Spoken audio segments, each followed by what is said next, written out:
You're listening to the Derby Junkie podcast with your host, Joel Vansel. This is your number one source for Derby news. Carnage on the track, motors overheating. The podcast is presented by Vansel Productions, always filming non-stop action. Vansel Photography, it's more than just a photo. Capital Industrial Derby Supplies, Derby Tees, and Buzzkill Rubber Company. And now, your host, Joel Vansel. Good evening, welcome to episode number 8 of the Derby Junkie podcast presented by Derby Tees. We have a good show for you tonight. We have Chrisman coming on here. He'll be joining us here shortly. But before we do that, we want to thank again Derby Tees for being one of our primary volunteer sponsors. If you haven't checked out their website, please do so when you have a chance. You can find pretty much anything on there that you're looking for. Hats, derby, shirts, from hoodies to women's t-shirts, kids t-shirts. I believe they sell DVDs from the past events they've filmed. I think they have bumper stickers. They have decals. I mean, they have a whole bunch of stuff.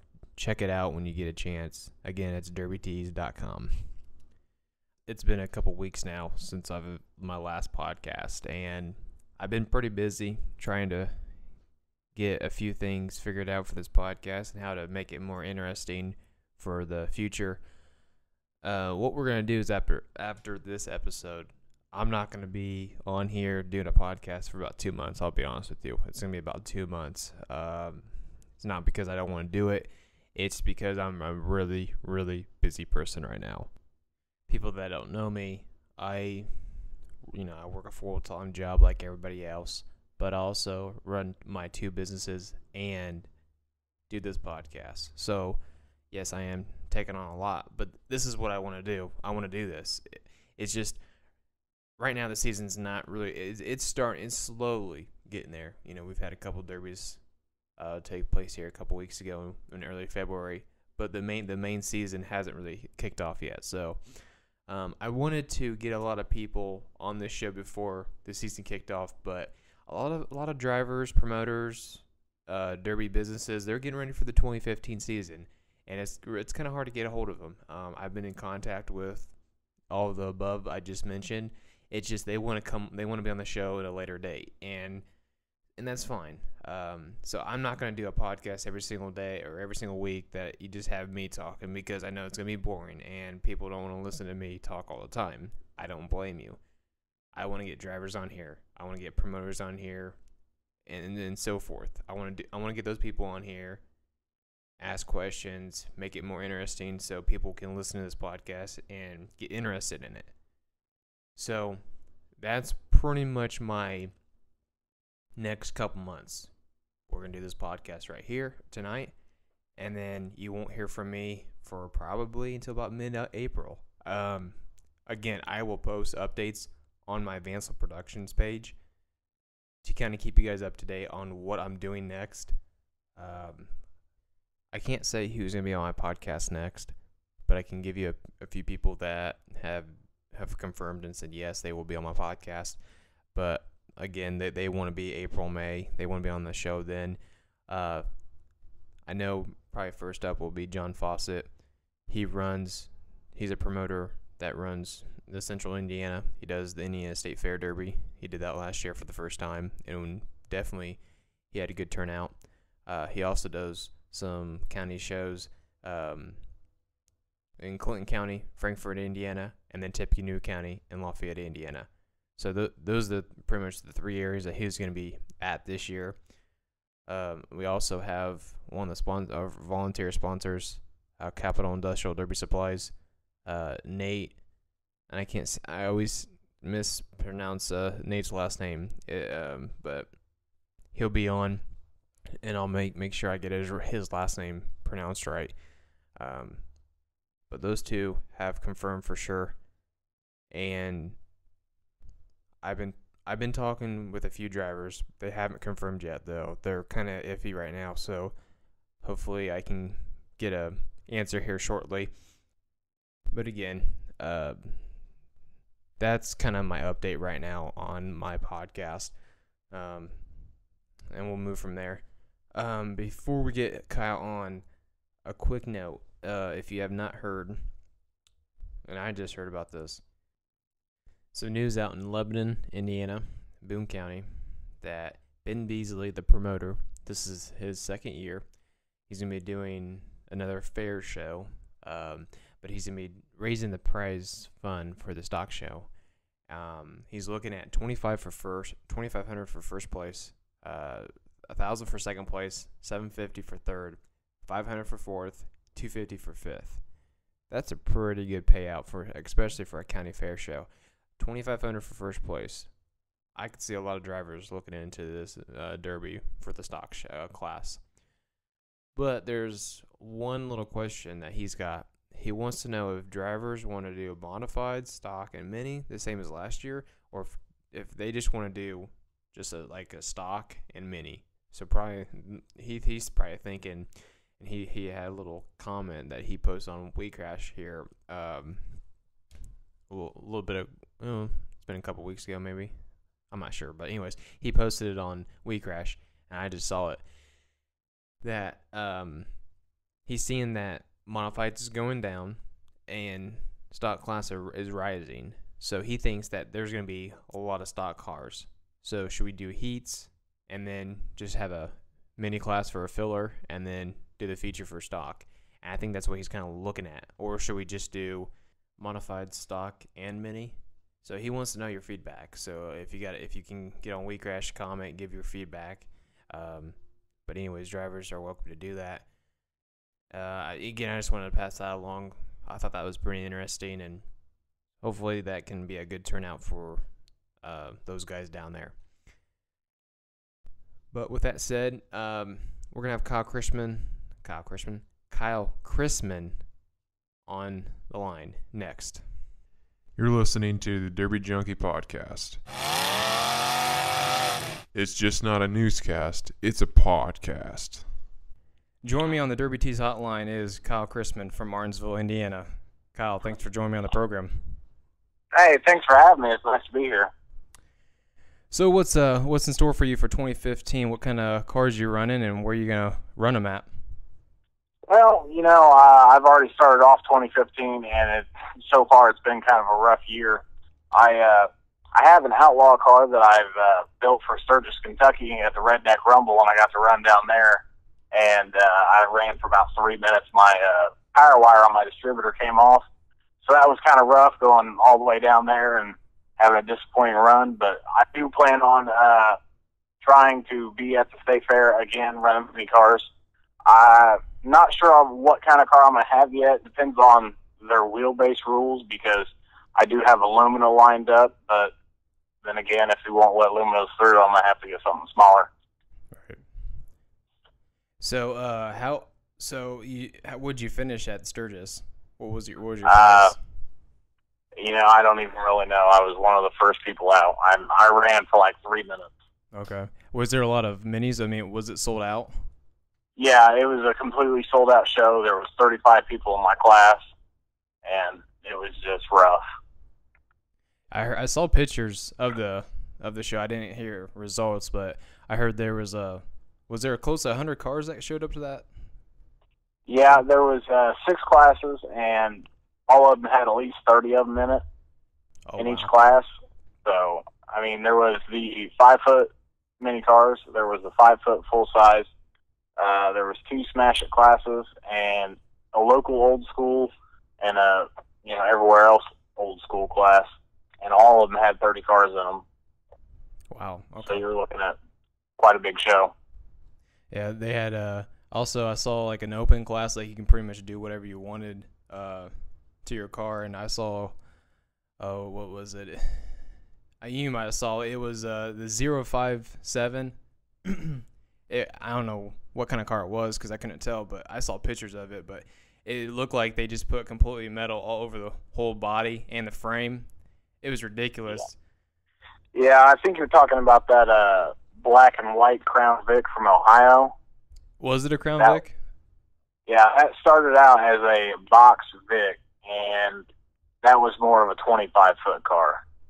Yeah, wow. The class he ran in was a 5-foot full-size class, And the deal with that is you're allowed to do anything you want as long as you can stand back from 5 foot away and it still looks like a car. And the rules kind of got bent a little bit, with that this year, but, it kind of happens at some of these shows. Right.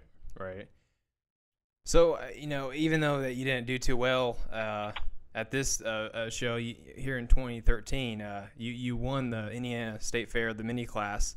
How did you feel when you won that? And you probably remember that big hit that you made on I can't think of his name now. His last name's Thompson. He runs a lot of compact shows. But how did you feel after you running that class and you won it? What was going through your mind? Well, let me tell you, that was one of the best feelings I've ever had, because that car I ran, we built that car in 2 weeks' time. The only thing welded on it was my cage and my trunk. We wired all the doors. You was allowed to do some frame welding that year, and we didn't touch the frame. I mean, it was just a bare minimum week build, and we took 2 days to paint it. And let me tell you, just going through that entire show and finally pulling that off in a car that was so underbuilt for that class, it was just absolutely phenomenal. And go ahead. And, with that last hit with Jeremy Thompson, I mean, that was all I had left. My car was overheating pretty bad. It was just spitting and sputtering, and, I figured if I can't win it, might as well put on a show. And, I didn't get a very hard start on that head-on, but I think, everybody really enjoyed that. Oh, yeah, that was definitely a good hit. When I was there filming, and you could just see when you and Jeremy went head to head, and I mean the crowd just uproared. I mean there was everybody standing on their feet. I mean that's what you want to see when you go to a derby, hits like that, and that was definitely a hit for the ages. Definitely a head on. I mean it was almost a half track shot. You guys were bothfully at each end, and you guys you hauled balls to each other, and it's definitely a good hit. But were you sore the next day after that, or did you not feel anything? You have no idea.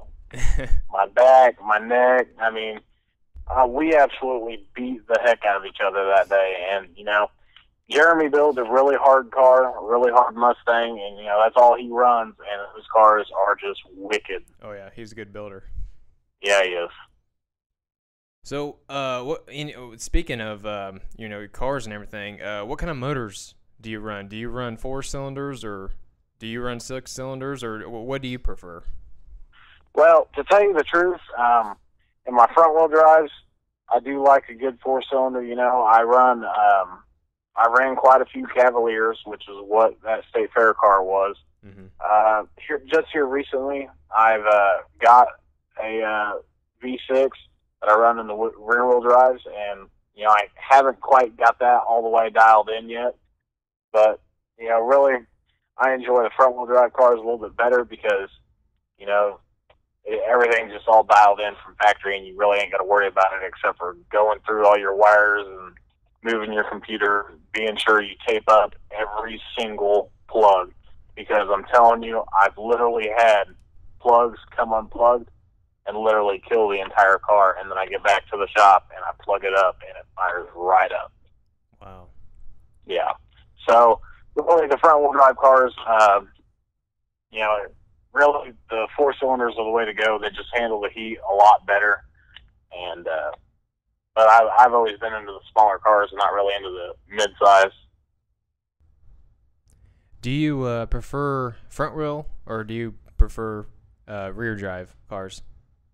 Well, I kind of have mixed feelings about that. The rear-wheel drive cars, most of them are stronger in the smaller ones. Now, they are a little bit more difficult to maneuver, and they don't seem to handle as well. I know I can spin my front-wheel drive cars around on a dime and just absolutely zip around all these rear-wheel drive cars. Mm-hmm. But, sometimes it's a give and take. With the Luminas, people have proved that you can absolutely build the Luminas and just destroy anything, and they maneuver really well. So, I'm hoping to have good luck with this one I'm trying to line up. How long do you think you get a car? How long do you think it takes you to build one? A couple weeks, a month? Really, it just depends on the show. I mean, for just like a stock class, where you're just allowed to weld the doors in the trunk, that'll take, anywhere for 2 weeks if you rush it to, a month and a half if you take your time. Now, the Pro Mod cars, those definitely take some time. I know this 5-foot Mustang I've got at my house, we've probably got 4 months in it. And it was just absolutely nothing but up all night and every weekend, every day after work, just going out there and putting it together. So there's definitely a lot of time and a lot of money in everything now. Right, of course. You said that you had a Mustang. Is that a car that you like to run, or do you have a preference on what kind of cars you like to run?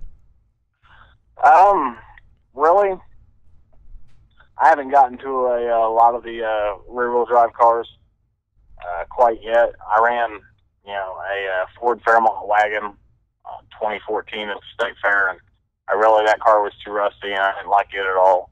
And then, the only other rear-wheel drive car I ran besides the Mustang and that Fairmont was a 1983 Toyota Corolla. It was rear-wheel drive, which was really strange for a Toyota.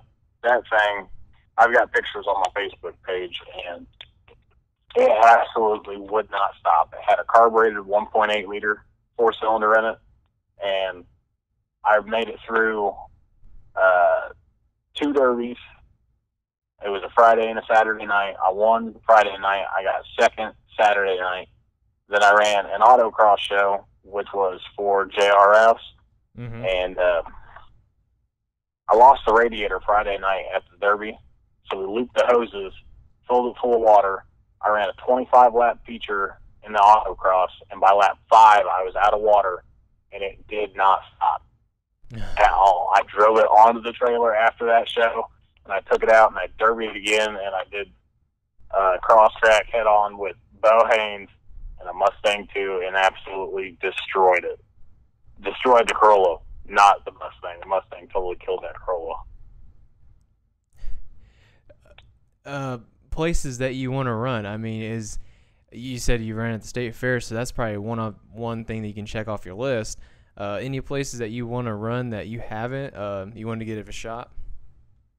I really like to make it out to Bash for Cash, here in the next couple of years. It's just, that's always a really good, a really big show. It's really hard hitting, and I always just like that. And I want to run out there. Other than that, maybe Medal of Mayhem. And here soon, I'm gonna be switching over to full size. So we'll see how that treats me. Now, you going to full size mods, or are you gonna go to stock, or where are you gonna go in the full size? I'll probably start out with stocks, get some full size experience. I've never ran a full size, so I'll probably start out with stocks and work my way up from there and get a little bit better at driving them and figure out how to build them the best possible way, and then transfer into the mod class and maybe even run a pro mod or two. You kind of seen the last couple of years that stock has kind of risen and mods have kind of gone down, because it's to the point that it takes people like you, a couple months to build a car, and people don't like that. They want to build it in a couple weekends. Do you think that stock is going to be overtaking Demolition Derby, and then you might see mods, still stick around, but it'd be like a filler class, and you'll see stock being the main show? They'll have heats and have a feature at the end. Do you think that's where it's going? Well, to tell you the truth, I think stocks are more popular, but at the bigger money shows, I don't think the mod cars are going to be where it's at. I think it's going to be the Smasher class, which is where you're just allowed to have, hump kickers to your humps, kickers to your A-arms, and a good cage, and that's where it's going to be at, because the problem with these stock classes is you can't really use both ends of your car in your heat to make it through it. Mhm. A lot of people that, just go balls out don't make it to the feature because they want to put on a good show, and then they just get put out because the stock cars get used up so quickly. Now, I do agree with you that the mod classes are getting kind of ridiculous, and it just takes so much money to be able to compete in a mod class, because you have to have, the 35 spline axles, and you have to have the, slider drive shafts, and the full engine protectors, and the transmission braces. I mean, it's just getting absolutely crazy to compete with that kind of stuff. And that's why I like to see that, a lot of these stock classes are only letting, the 5-lug rear end come in. And, even though you can run a 35 spline 5-lug rear end, it's still nice to see that you can't go out there with one of the 10-bolt, or one of the Chevy 14 bolts and, all the high-dollar rear ends. Right. And it's really nice to see that you're not allowed to run sliders in some of these stock classes, because that is an absolute crazy expense. I mean, it's getting nuts. Right. It really is. Mm-hmm. Now that brings me to another point that I've talked to drivers about: should they allow sliders in stock cars? Because some people, some drivers like that, and then some don't, because they cost money. And they cost, I'm not sure what a standard slider would cost, like a couple $100 probably, but it would be to the point that you got to put that in your car, and that would add more and more to your build for a stock car. A stock car means that you strip it, and then you might number 9 wire it, and then you go in derby. So I didn't know what you thought of that. Should they allow sliders in stock cars? Well, to tell you the truth, it kind of depends on the place. A good slider is right around $1,000. Okay. Yeah, you can get the cheaper, like tractor implement slider shafts for like $375 or $400. Mm-hmm. But to really, it is nice to see, in some stock classes, because a slider does let your front end go up that much higher and your back end go up that much higher, and you still be able to run. But the issue with that is, then to make your front end go up that much higher and still be able to run, you kind of need, the cradle and some of the motor protectors, because, you don't want something breaking and then you just being done. It's always nice to see that one car that's just like, how is he still going?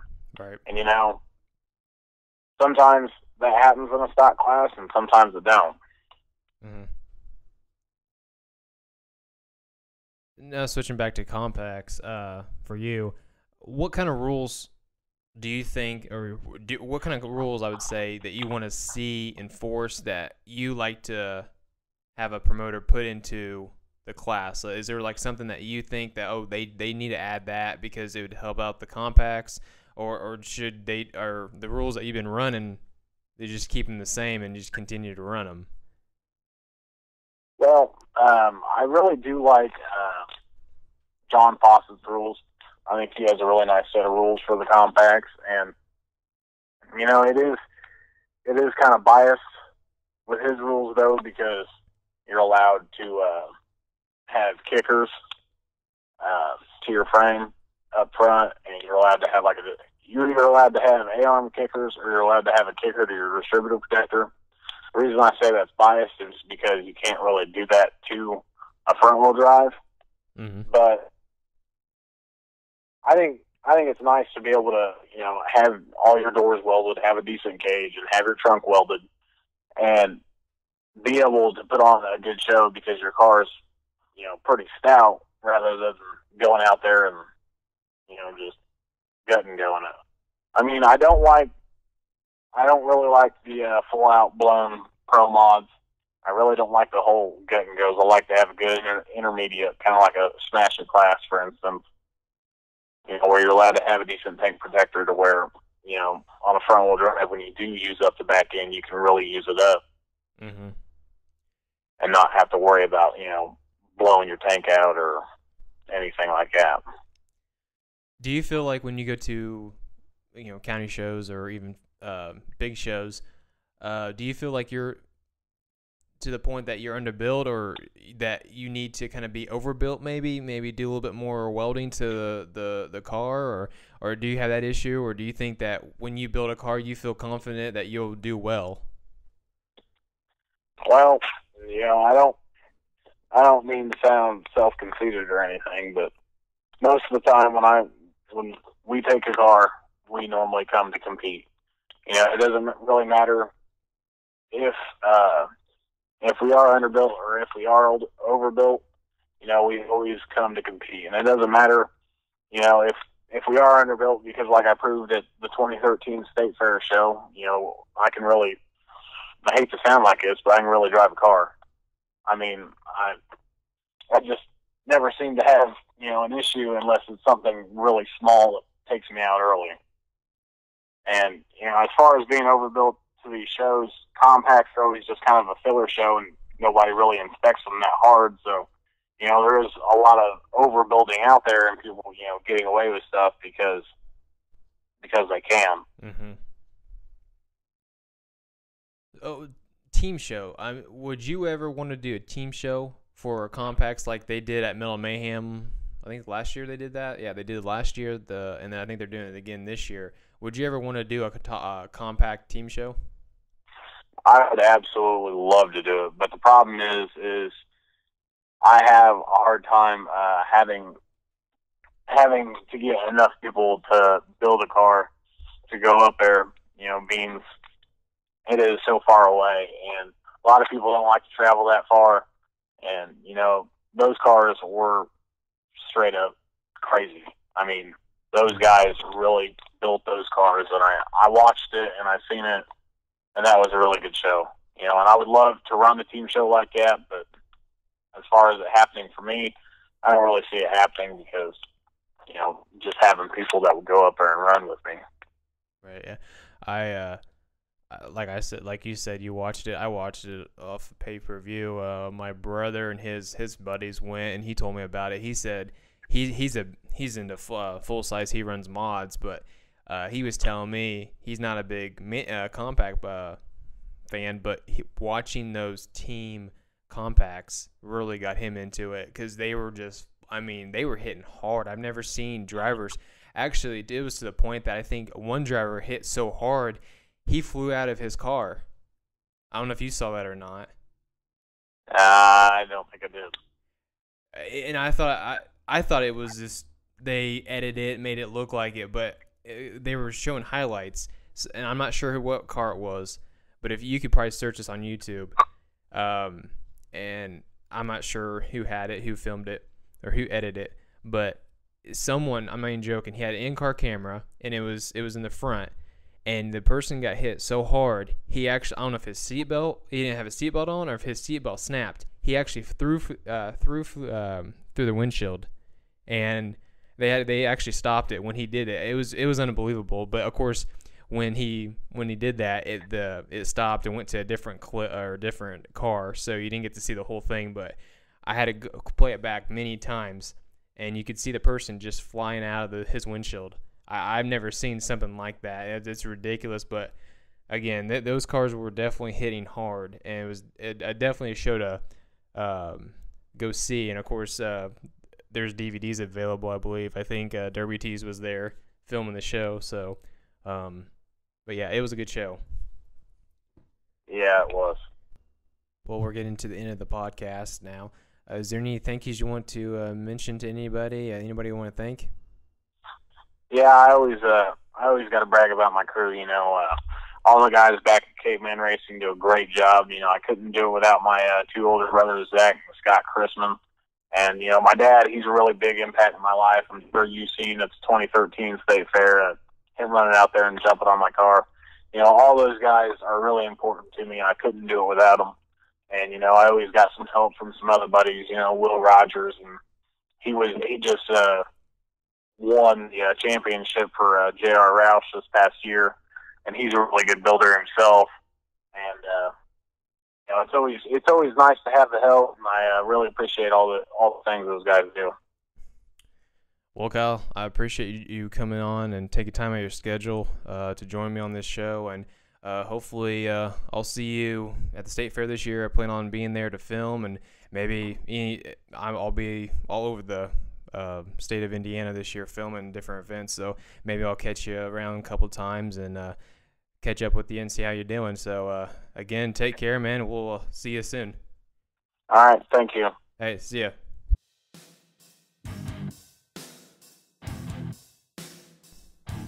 It's time for Joel's final word.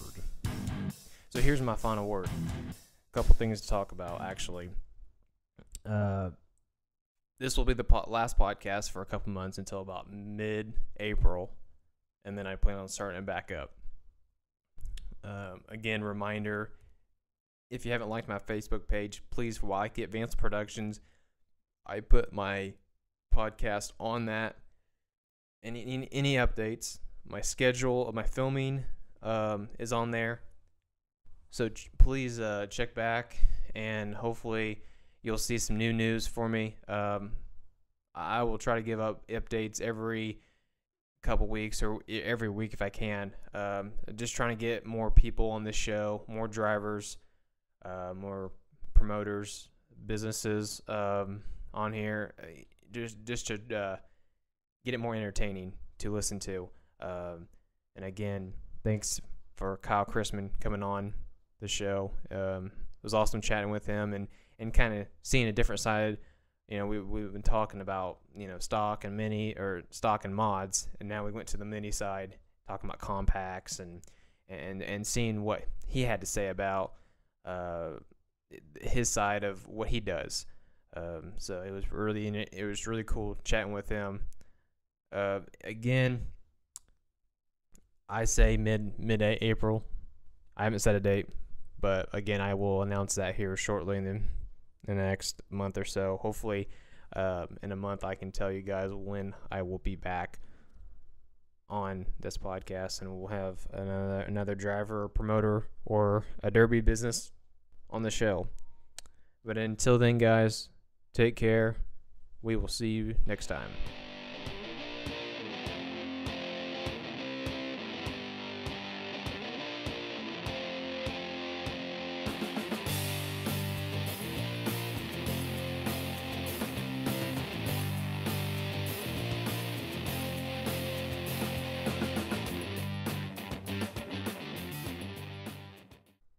Hey guys, Joel Vansel here. Thank you again for listening to my podcast. I appreciate all of the support. If you haven't already liked my page, please do so on Facebook.com, search Vansel Productions. You can keep up with all my information and podcasts that I post. Again, thank you for listening.